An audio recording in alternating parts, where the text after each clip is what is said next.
Ashwini madam ಅವರು cinema ಕೆಲಸಕ್ಕೆ ಎಷ್ಟು ಆದ್ಯತೆಯನ್ನ ಕೊಡ್ತಾರೋ ಅದೇ ರೀತಿ ಹೊರಗಡೆ ಹೊಸಬರಿಗೆ ತುಂಬಾನೇ ಸಪೋರ್ಟ್ ಅನ್ನ ಮಾಡ್ತಾರೆ.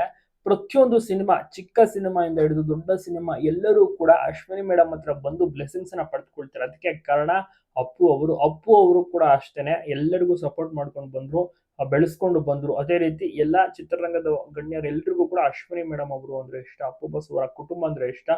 ಸಿನಿಮಾದಲ್ಲಿ ವಿಚಾರ ಆಗಿರ್ಬೋದು, ಮತ್ತೆ ಹೊಸ ಹೋಟೆಲ್ ಯಾವ್ದಾದ್ರು ಓಪನ್ ಆದ್ರೆ ಅಲ್ಲಿಗೆ ಇನ್ವೈಟ್ ಮಾಡೋದಾಗಿರ್ಬೋದು, ಗೆಸ್ಟ್ ಆಗಿ ಅಶ್ವಿನಿ ಮೇಡಮ್ ಬರೋದಾಗಿರ್ಬೋದು. ಸೊ ಅಲ್ಲಿಂದ ಹಿಡಿದು ಕಂಪ್ಲೀಟ್ ಏನಿದೆ PRK ಸಂಸ್ಥೆ ಎಲ್ಲವನ್ನು ಕೂಡ ಮ್ಯಾನೇಜ್ ಮಾಡ್ತಾರೆ. ಜೊತೆಗೆ ಮನೆಯಲ್ಲಿ ಹೆಚ್ಚು ಸಮಯವನ್ನ ಕಳೆಯೋಕೆ ಇಷ್ಟಪಡ್ತಾರೆ. ಅದರಲ್ಲೂ ಫ್ಯಾಮಿಲಿ ಮಕ್ಕಳೊಟ್ಟಿಗೆ, ಇಬ್ಬರು ಮಕ್ಕಳು ಧೃತಿ ಮತ್ತೆ ವಂದಿತಾ. ಧೃತಿ ಅವರು ವ್ಯಾಸಂಗವನ್ನ ಮುಗಿಸ್ಕೊಂಡು ವಾಪಸ್ ಬಂದಾಗಿದೆ. ಫಾರಿನ್ ನಲ್ಲಿ ಅವರೆಲ್ಲರೂ ಕೂಡ ಓದಿದ್ದು.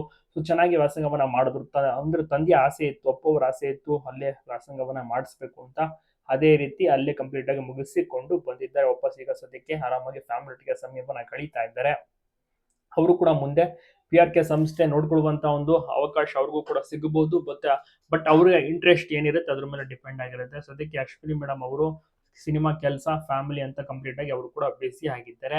ಮತ್ತೆ ತುಂಬಾ ಜನ ಮೀಟ್ ಆಗ್ಬೇಕು, ಮತ್ತೆ ಹೊಸೊಬ್ರು ಅಶ್ವಿನಿ ಮೇಡಮ್ ಹತ್ರ ಪೋಸ್ಟರ್ ರಿಲೀಸ್ ಮಾಡಬೇಕು, ಟ್ರೇಲರ್ ಲಾಂಚ್ ಮಾಡಬೇಕು. ಸೊ ಆ ರೀತಿ ಎಲ್ಲ ಒಂದು ವಿಶ್ವಾಸನ ಇಟ್ಕೊಂಡಿರ್ತಾರೆ. ಸಾಕಷ್ಟು ಅಭಿಮಾನಿಗಳು ಇವತ್ತಿಗೂ ಕೂಡ ಅಪ್ಪು ಅವರ ಅಭಿಮಾನಿಗಳು ಎಲ್ಲಾ ಕಡೆ ಸಿಗ್ತಾರೆ. ಅಷ್ಟೇ ಚೆನ್ನಾಗಿ ಪ್ರೀತಿಯಿಂದ ಅಶ್ವಿನಿ ಮೇಡಮ್ ನ ಮಾತನಾಡಿಸ್ತಾರೆ. ಅಪ್ಪು ಅಭಿಮಾನಿಗಳು ಎಲ್ಲರೂ ಕೂಡ ಅಶ್ವಿನಿ ಮೇಡಮ್ ಅವರ ಮೇಲೆ ತುಂಬಾನೇ ಗೌರವ ಇಟ್ಕೊಂಡಿದ್ದಾರೆ. ಅದರಲ್ಲೂ ಉತ್ತರ ಕರ್ನಾಟಕ ಭಾಗದವರಿಗೆ ಅಪ್ಪು ಅವರು ಅಂದ್ರೆ ತುಂಬಾನೇ ಇಷ್ಟ. ಪ್ರಾಣಕ್ಕಿಂತ ಹೆಚ್ಚಾಗಿ ಇಷ್ಟಪಡುತ್ತಾರೆ. ಹೊಸಪೇಟೆ ಆಗಿರ್ಬೋದು, ಬಳ್ಳಾರಿ, ಬಿಜಾಪುರ, ಹಾವೇರಿ, ಸೊ ಆ ಕಡೆ ಎಲ್ಲ ಸಿಕ್ಕಾಪಟ್ಟೆ ಜನ ಇವತ್ತಿಗೂ ಕೂಡ ಅಪ್ಪು ಅವ್ರನ್ನ ಸ್ಮರಿಸುತ್ತಾರೆ. ಅಶ್ವಿನಿ ಮೇಡಮ್ ಏನಾದ್ರು ಆ ಕಡೆ ಭೇಟಿ ಕೊಟ್ಟರೆ ತುಂಬಾ ಜನ ಸೇರ್ತಾರೆ.